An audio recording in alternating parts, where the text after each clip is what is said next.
అయితే ఇక్కడ ఏమైపోయిందంటే ఇప్పుడు కొందరు ఏం యూత్ ఎలా ఆలోచిస్తున్నారు అంటే ఇల్లు తీసుకునే వాళ్ళు తీసుకోవాలనుకున్నప్పుడు తీసుకోవచ్చు, అది పేరెంట్సే ఫోర్స్ చేయాలని లేదు, కొందరు సొంతంగా కూడా తీసుకునే వాళ్ళు ఉన్నారు. అండ్ ఇంకొందరు ఎట్లా ఆలోచిస్తున్నారంటే ఇప్పుడు ఈఎంఐ ఇప్పుడు 1 crore లేని హైదరాబాద్లో ఇల్లు రాదు. 60 to 1 crore ఉంటుంది, 60 lakh to 1 crore 2 BHK తీసుకున్నా. ఇప్పుడు అట్లా ఇప్పుడు ఎవరో ఒక ₹1,00,000 జీతం వస్తుంది, ₹1,00,000 జీతం వస్తున్నప్పుడు ఈఎంఐకి 40-50,000 కట్టాలి. Then he need to continue his job for next 40-50 years. అవును, ఇప్పుడు ఇల్లు లేకపోతే మధ్యలో మానేస్తారండి, అదే మానేసే ఉద్దేశం ఉందా?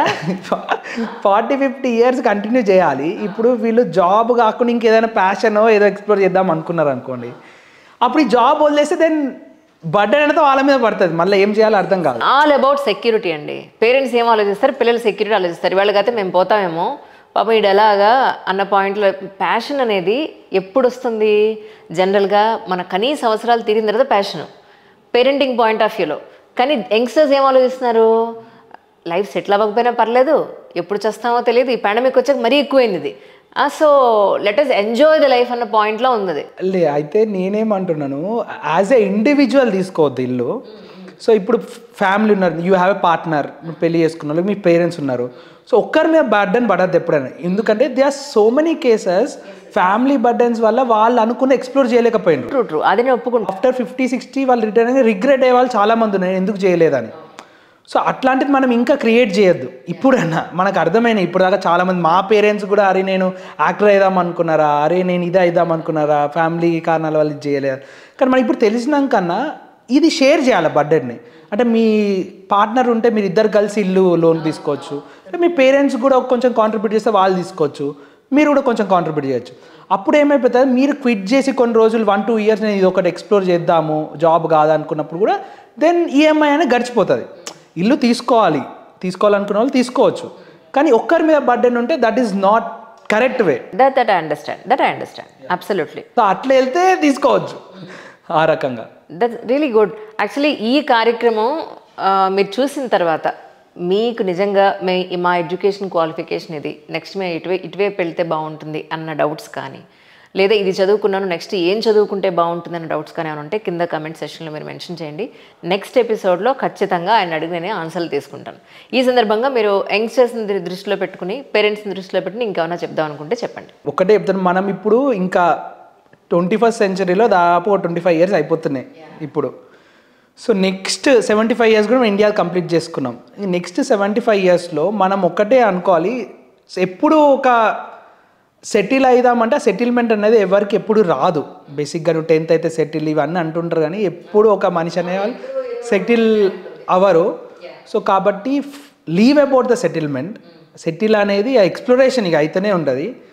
కానీ మీరు అనుకుంది ప్రయత్నించలేదు అనే రిగ్రెట్ మీరు ఉంచుకోకండి. If the family is also supportive.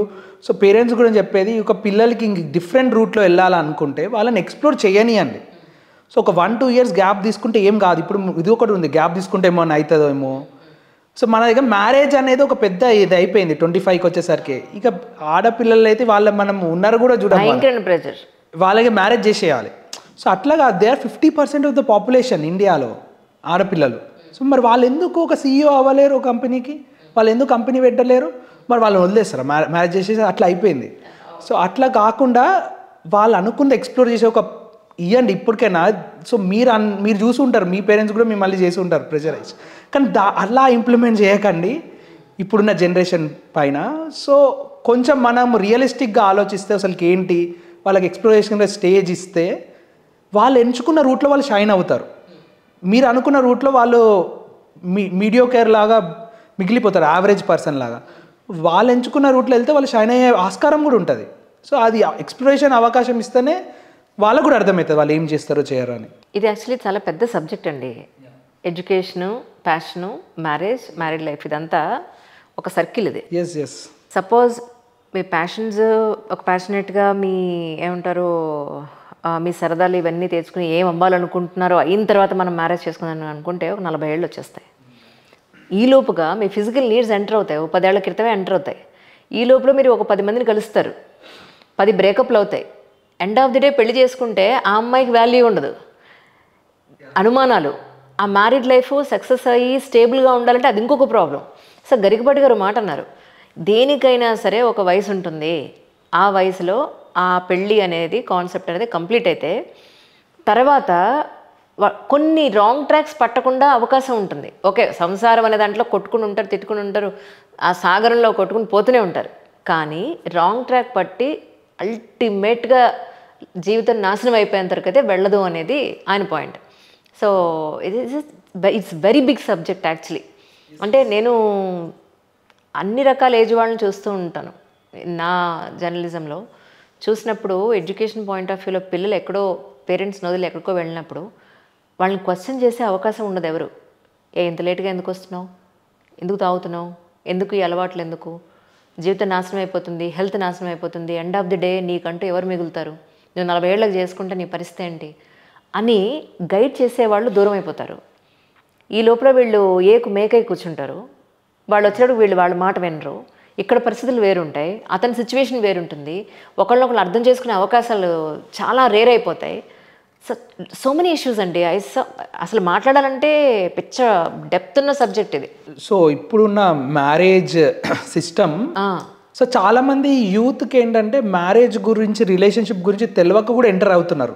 అంటే దే మెచ్యూరిటీ లెవెల్ రావట్లే అన్నట్టు. ఈవెన్ నా లవ్ రిలేషన్షిప్లో ఉండి మ్యారేజ్ చేసుకున్నా, అరేంజ్ చేసుకున్నా, so why maximum people are not understanding each other అంటే మ్యారేజ్ గురించి తెలియదు. నాకు అర్థమైంది వరకు నాకున్న ఇప్పుడు. సో దాని గురించి తెలియకుండా కూడా చేసుకునేసరికి ఇవన్నీ వస్తున్నాయి. ఇంకో మీరు అన్నట్టుగా మ్యారేజ్ కమిట్మెంట్ తొందర అయితే so people can behave responsibly అని చెప్తున్నారు. అది కొంచెం వరకు ట్రూ అవ్వచ్చు. కానీ ఇప్పుడు మీరు అనుకున్నాడు ఫ్రీడమ్ అంటే పిల్లలు ఇప్పుడు పేరెంట్స్ నుంచి దూరం అయిపోయేసరికి వాళ్ళు అలా బిహేవ్ చేస్తున్నారు అంటున్నారుగా. సో ఇవన్నీ ఎక్కడి నుంచి స్టార్ట్ అవుతాయి అంటే వన్స్ వాళ్ళు చైల్డ్హుడ్లో ఉన్నప్పుడు పేరెంట్స్ ఫ్రీడమ్ ఇవ్వకపోయేసరికి, స్ట్రిక్ట్గా ఉండేసరికి ఆ పిల్లలు ఏం చేస్తున్నారు వాళ్ళు చెప్పారు పేరెంట్స్కి ఎప్పుడు. రైట్. వాళ్ళు వీళ్ళకి చెప్పకుండా చాలా చేస్తూ ఉంటారు చిన్నప్పటి నుంచే. Then once they get out of the house they get huge freedom. Whatever they want they can do. So మీరు చిన్నప్పటి నుంచే ఒక ఫ్రీడమ్గా ఉండే ఎన్వైర్న్మెంట్ క్రియేట్ చేస్తుండే, ఏదన్నా ట్రాన్స్పరెంట్గా చెప్పే ఎన్వైర్న్మెంట్. వాళ్ళు బయట ఉన్నా నేను ఇవాళ ఇది చేసిన డాడీ, ఇది అయింది, ఇదైంది మమ్మీ అని చెప్తారు. దాంట్లో ఏం లేదు. సో అది అంటే ఇట్లా డెవలప్ చేయాలి. ఇప్పుడు మీరు అన్నట్టుగా డిఫరెంట్ కేసెస్ ఉన్నాయి. కొందరేమో ఫ్రీడమ్, ఎక్స్ట్రీమ్ ఫ్రీడమ్ ఇచ్చినా చేదాటిపోయిన వాళ్ళు ఉన్నారు. ఎగ్జాక్ట్లీ. అంటే మొత్తానికి అన్ని రిసోర్సెస్ ఇచ్చి నువ్వు ఏదైనా వేసుకో అంటే అది కూడా ఉంది. సో ఇంకా అస్సలకే రిస్ట్రిక్ట్ చేసిన వాళ్ళు వన్స్ బయటకు వచ్చినాక వాళ్ళ ఇష్టం వచ్చినట్టు చేసిన వాళ్ళు ఉన్నారు. సో ఇవి రెండు బ్యాలెన్స్ చేయాలన్నట్టు. ఎక్కువ స్ట్రిక్ట్ ఉండద్దు, ఎక్కువ ఫ్రీడమ్ ఇవ్వద్దు. ఎక్కడ ఇవ్వాలి. అది పేరెంటింగ్ కూడా ఇది ఒక పెద్ద టాపిక్. పేరెంటింగ్ కూడా మన ఇండియన్ మైండ్ సెట్లో పేరెంటింగ్ అంటే మన పేరెంట్స్ నుంచి నేర్చుకున్నది పేరెంటింగ్ అనుకుంటారు. అవును, దీనికి కూడా ఇన్స్టాగ్రామ్లో ఒక రీల్ వచ్చింది. అమెరికాలో అయితే పేరెంట్స్ ఎలా చూస్తారు, ఇండియన్ పేరెంట్స్ ఎలా ఉంటారని చెప్పని, వీళ్ళు ఎంత కోపంగా ఉంటారో, అగ్రెసివ్గా ఉంటారో, వాళ్ళంతా నవ్వుతూ డీల్ చేస్తారనేది ఒక రీల్ కూడా చూశాను నేను దాని మీద. సో ఈ పేరెంటింగ్, మ్యారేజ్, ప్యాషన్, ఇంకొకటి మీరు కూడా అన్నారు అంటే ప్యాషన్ నేను ఫాలో అయ్యేదాకా, నేను సక్సెస్ అయ్యేదాకా నేను మ్యారేజ్ చేసుకొని అది కూడా డిఫరెంట్. అలా చేయదు. వర్క్ లైఫ్ బ్యాలెన్స్ కూడా చేయాలి కంపల్సరీ. నేను వర్క్లో సక్సెస్ అయ్యేదాకా నేను లైఫ్ని పట్టించుకోను, మ్యారేజ్ చేసుకోను అంటే కూడా that is not correct. So people should manage work life balance. నువ్వు 8 hours వర్క్ చేయి డైలీ, 9 hours. టోటల్గా బర్న్అవుట్ కూడా చేసుకోవద్దు. నేను ఆంటర్ప్రెన్యూర్ స్టార్ట్అప్ పెట్టినా అంటే రోజంతా నేను దాన్నే చేసుకుంటా అంటే అలా కాకుండా వర్క్ లైఫ్ బ్యాలెన్స్ చేస్తే కూడా దిస్ అ బిగ్గెస్ట్ టాపిక్. ఎందుకంటే ఆంటర్ప్రెన్యూర్స్ చాలామందికి ఇప్పుడు they are very much in depression, they have diabetes, they have BP.